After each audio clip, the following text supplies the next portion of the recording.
Hi అండి అందరికీ welcome to our channel. ఈరోజైతే నేను వెజ్ పులావ్ ఎలా ప్రిపేర్ చేయాలో చూపిస్తానండి. చాలా సింపుల్, చాలా టేస్టీగా కూడా ఉంటుంది. ఫస్ట్ మిక్సీ జార్ తీసుకొని ఒక పిడికెడు కొత్తిమీర, పుదీనా, కొద్దిగా పచ్చిమిర్చి వేసుకోవాలి. తర్వాత అల్లం వెల్లుల్లి వేసుకొని మెత్తగా పేస్ట్ చేసుకోవాలండి. కారం అయితే వేయము, ఇంకా ఈ పచ్చిమిర్చే కారానికి తగ్గట్టుగా వేసుకోండి. మా ఇంట్లో కారం తక్కువ తింటారు కాబట్టి నేను 2 పచ్చిమిర్చే వేసాను.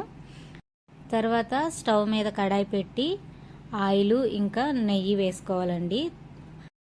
తర్వాత దీంట్లో బిర్యానీ మసాలా వేసుకోవాలి.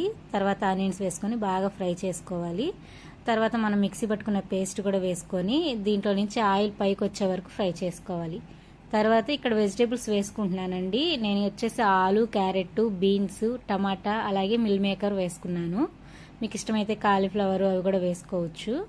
మన ఇంట్లో ఏ ఉన్నాయో ఆ టైంకి అవి మాత్రమే వేస్ట్ చేశాను నేను. ఇవన్నీ వేసుకున్న తర్వాత కొద్దిగా ఉప్పు వేసుకోవాలి, అలాగే పసుపు వేసుకొని బాగా కలుపుకొని మూత పెట్టి ఉడికించుకోవాలండి.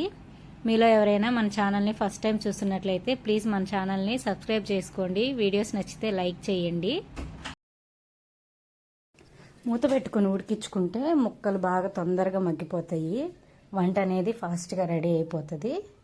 ఇప్పుడు మనం దీంట్లో 1 కప్పు పెరుగు వేసుకొని మరొకసారి బాగా కలుపుకుందాము. అలాగే కొద్దిగా గరం మసాలా వేస్తున్నానండి. కొంచెం వేసుకుంటే సరిపోతుంది. ఎక్కువ మసాలాలు యూజ్ చేయట్లేదు కాబట్టి ఇదైతే చాలా టేస్టీగా ఉంటుందండి. తిన్నా కానీ లైట్గా ఉంటుంది. ఇప్పుడు మనం ముందుగా నానబెట్టుకున్న రైస్ వేసుకొని ఒక 1 మినిట్ పాటు కలుపుకుంటే సరిపోతుంది. తర్వాత ఎసరుకు తగ్గట్టుగా వాటర్ వేసుకోవాలండి. నార్మల్ రైస్ అయితే 1 కప్పుకి 2 కప్పులు నీళ్లు, బాస్మతి రైస్ అయితే 1 కప్పుకి 1.5 కప్పులు వాటర్ పోసుకుంటే సరిపోతుంది. ఇప్పుడు కొంచెం ఉప్పు వేసుకుందాము. ఒకసారి బాగా కలుపుకొని మూత పెట్టుకొని ఒక 5 మినిట్స్ పాటు మీడియం ఫ్లేమ్లో మగ్గించుకుందాము. పెద్ద మంట పెట్టేమాకండి, పొంగిపోతుంది, రైస్ కూడా సరిగ్గా ఉడకదనమాట. 5 మినిట్స్ తర్వాత ఇంకోసారి బాగా కలుపుతున్నాను నేను.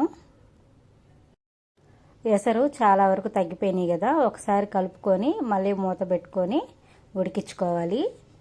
లాస్ట్గా ఏంటంటే ఒక 2 స్పూన్స్ పైన నెయ్యి వేసుకుంటే ఫ్లేవర్ చాలా బాగుంటుందండి. ఇంకా కొత్తిమీర, పుదీనా ఇవేమి వేయక్కర్లేదు, ఆల్రెడీ మనం పేస్ట్ చేసేసాం కాబట్టి ఆ ఫ్లేవర్ బాగా పట్టుంటుంది. నెయ్యి వేసుకున్న తర్వాత మరొకసారి మూత పెట్టుకొని బాగా ఉడికించుకుందాము. 5 మినిట్స్లోనే మన రైస్ అయితే రెడీ అయిపోయిందండి. తప్పకుండా ఈ రెసిపీని ట్రై చేసి చూడండి, మీ అందరికీ చాలా నచ్చుతుంది. వీడియోస్ చూస్తున్నారు కానీ ఎవరు సబ్స్క్రైబ్ చేసుకోవట్లేదు, ప్లీజ్ సబ్స్క్రైబ్ చేసుకొని హెల్ప్ చేయండి.